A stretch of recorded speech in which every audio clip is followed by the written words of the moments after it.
वृंदावन बिहारी लाल की जय। ब्रज मंडल में झाड़ू मंडल है जो थोड़ा सा इमली तला से आगे बढ़ता है। तो इमली तला से जब अपन आगे बढ़ते हैं तो झाड़ू मंडल आता है। तो झाड़ू मंडल में एक प्रसिद्ध 6 गोस्वामी में संत हुए जीव गोस्वामी जी।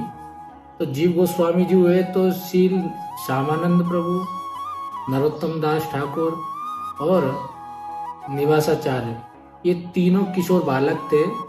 उस समय जीव गोस्वामी जी के पास भागवत की और ग्रंथों का, शास्त्रों का अध्ययन करने जीव गोस्वामी जी के पास आते थे।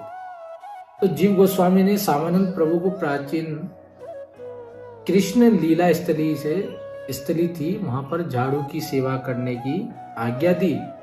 तो एक दिन ब्रह्म मुहूर्त में वह उठकर श्यामानंद प्रभु झाड़ू देने लगे। वहां पर तो झाड़ू बुहारी करने लगे तो वहां पर उनको स्वर्ण की नुपुर मिली। और जीव गोस्वामी जी ने उनसे कहा था, जो भी कोई चीज होती है तो किसी की चीज किसी की भी हो, वो दूसरे को न देकर पहले सर्वप्रथम हमें बतावे, तब उसके बाद आपको किसी दूसरे को। तो जब वो कर रहे, उनको जब नुपुर मिला सोने का, तो वहां पर 2 सखियां आई, आके कहती है कि ये हमारी लाली की है, आप इसे वापस कर दीजिए। उन्होंने कहा, हमें आज्ञा भी नहीं है गुरुदेव की, और गुरुदेव ने जब आज्ञा नहीं करी तो हम देंगे नहीं। यदि जिसकी है, यदि वही आके यदि ले ले तो हम सोच सकते हैं, अन्यथा हम देंगे नहीं। तो जब श्यामानंद प्रभु ने ऐसा बोला तो दोनों सखियां बोलती हैं कि हमारी किशोरी है, उसका नुपुर दो, हमारी सखी का नुपुर दो, तुम दे दो, हम इसे ढूंढी रही थी। तो श्यामानंद प्रभु ने नम्रता से उत्तर दिया कि नुपुर है, स्वयं ले जाएं, वो मैं ऐसे नहीं दूंगा। जो लेने की जब बात आई तो किशोरी ने कहा, तुम्हें लज्जा नहीं आती है?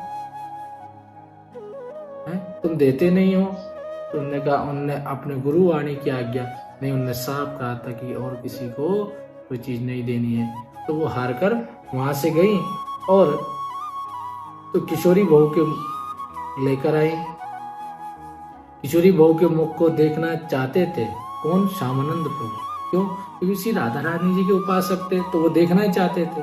तो जब उन्होंने देखने की लालसा से ये बात कहा तो उनकी सहेलियां ले आई उनको, तो उनके चरणों में नुपुर बांध दिया। किसने? श्यामानंद प्रभु ने। और जैसे मुखारविंद का दर्शन करा, क्यों श्यामानंद प्रभु की क्या है, प्रेम से कांपते हुए हाथों में पैरों में नुपुर बांध दिया उनके। क्यों? कि श्री जी स्वयं वहां थी, और ये और कोई नहीं, स्वयं राधिका रानी थी। उनकी दोनों सखियां कौन थी? ललिता और विशाखा, जो उसको ढूंढती हुई आई थी और अपनी नुपुरी अनुरागी भक्ति के ऊपर कृपा करने के लिए ही ऐसी आतुर रहती थी। कौन? श्री जी। ये तो श्री जी की लीला थी। तो श्यामानंद प्रभु का जीवन कृतार्थ हो गया। पहले इनका नाम क्या था? दुखी कृष्णदास, ऐसा बढ़िया उनका नाम था। तो श्रीमती जी की कृपा पाकर उनका नाम पड़ा श्यामानंद दास हो गया।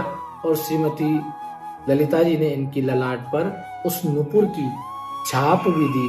और श्यामानंद प्रभु का परिवार में आज तक ललाट के ऊपर तिलक के भीतर नुपुर का चिन्ह अंकित रहता है। ये वैष्णव संतों में देखा है। बोलो श्री राधे।